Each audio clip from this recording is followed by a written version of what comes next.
A short while ago, Ali Abdaal released a video on how he earns $27,000 per week in passive income. It is an excellent video and I highly recommend checking it out.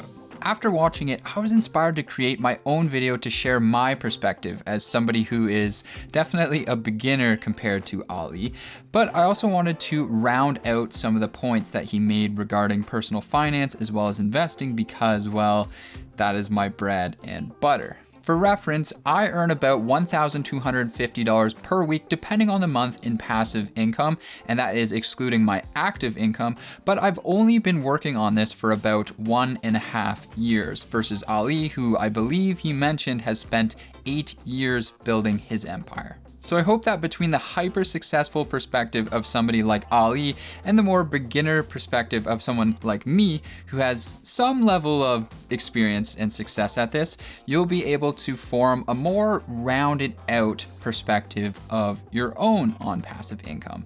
And with all that said, let's get into the video. The first thing I really enjoyed about Ali's video is that he wastes no time shattering the notion that passive income is a way to get rich quick.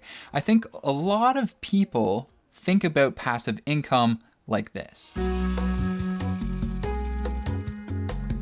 Ooh. Hey, well, this looks easy enough. Let's see what happens. Whoa.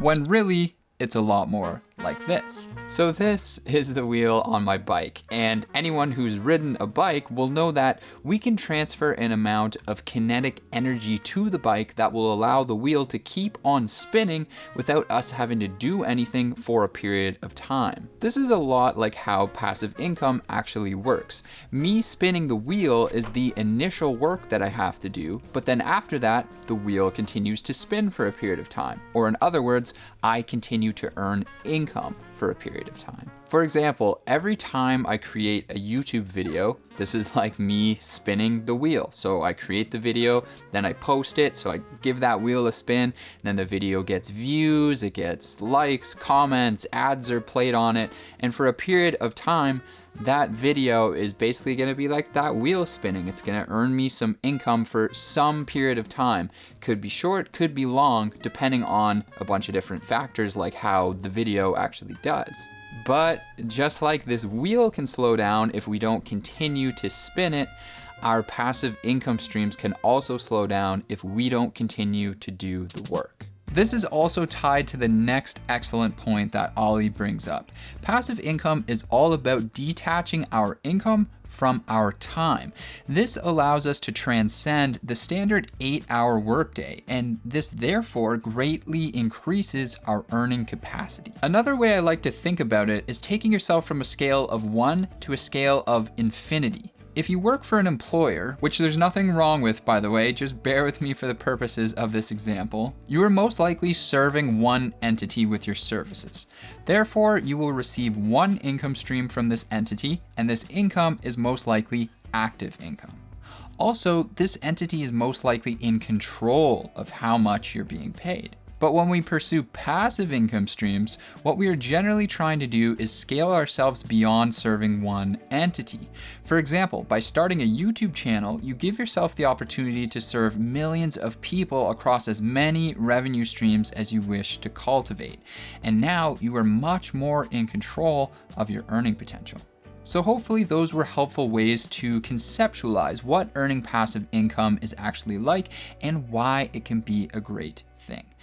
Now I would like to add my perspective to some of the passive income ideas that Ali brought up. So Ali first mentions investing in the stock market as a way to earn passive income, and he also mentions using index funds as a way to do that. Now, if you've been watching my channel for a while, then you know that we give index funds 2 thumbs up. We love index funds here.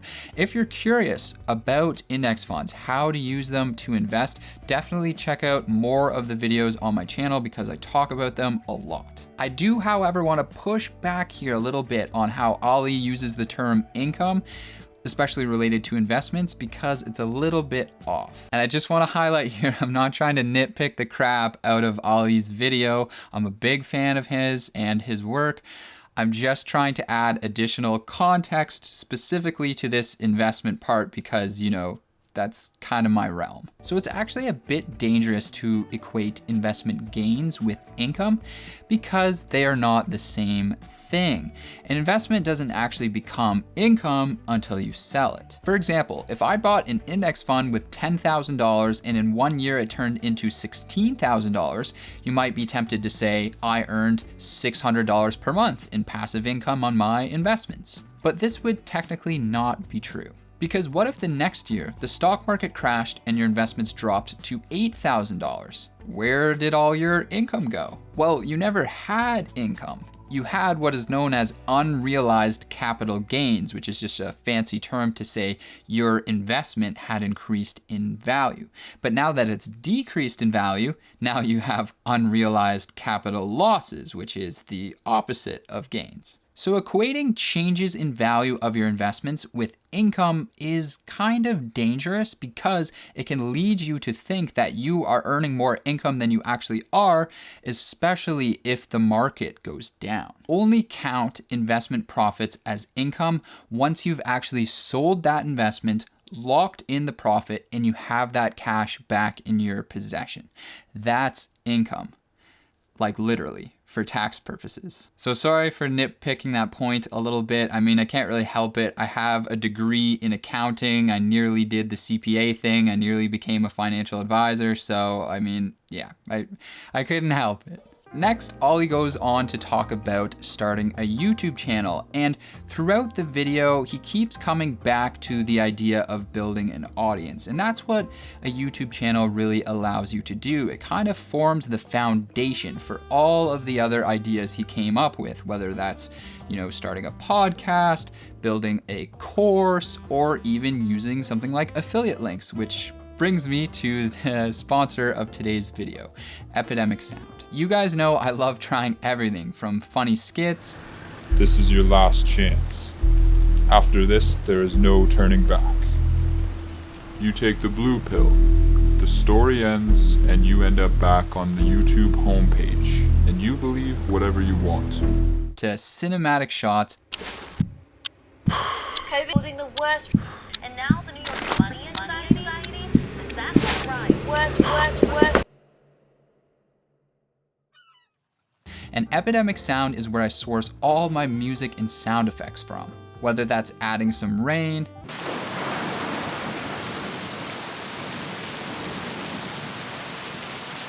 embarrassing Justine.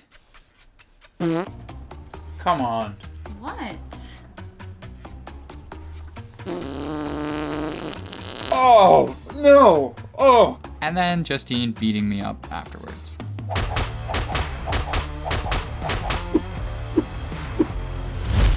On top of the excellent sound library they provide, Epidemic also has a great referral program.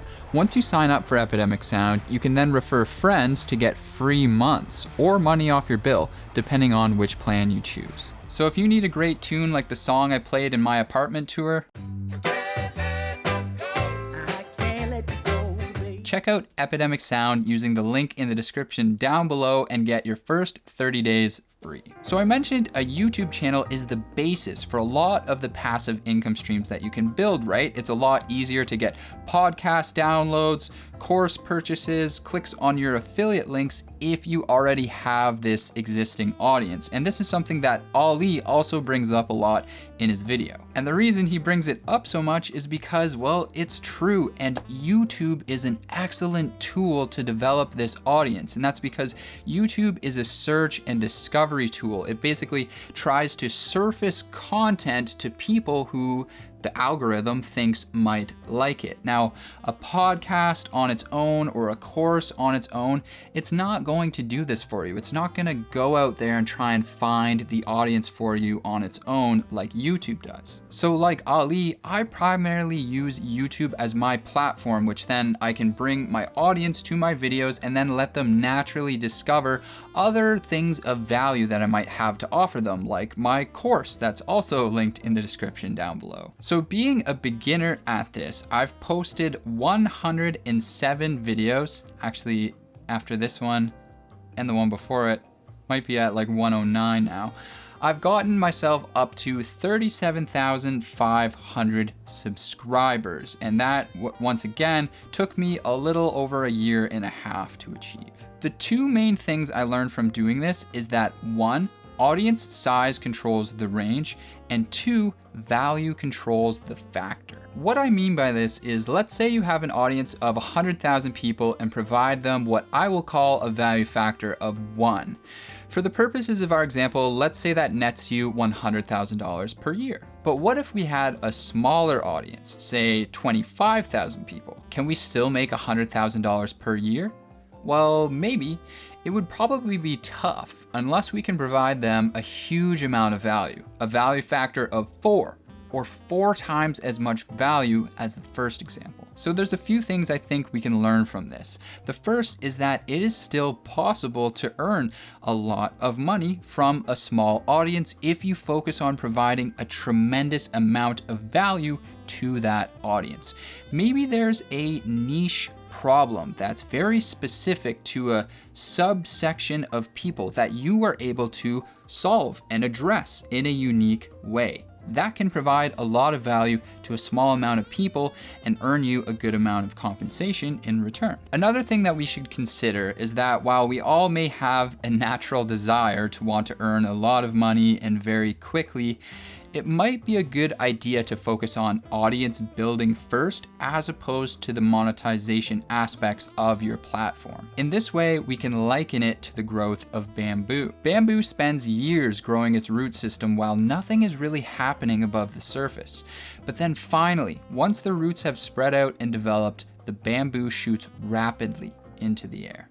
I believe that earning income off of a platform can be done in very much the same way. If you focus on audience building and build that very strong, dedicated audience by providing them a lot of value, I think that monetization opportunities will naturally follow. And once you do have that very, very strong foundation, I think it can become very lucrative very quickly, just like that bamboo tree shooting into the air after the root system has developed. From my perspective, building an audience is a lot harder than actually earning income once you've built the audience. So I think that's, especially in the beginning, where the effort needs to be made. I wouldn't be asking myself, how can I earn money off of this?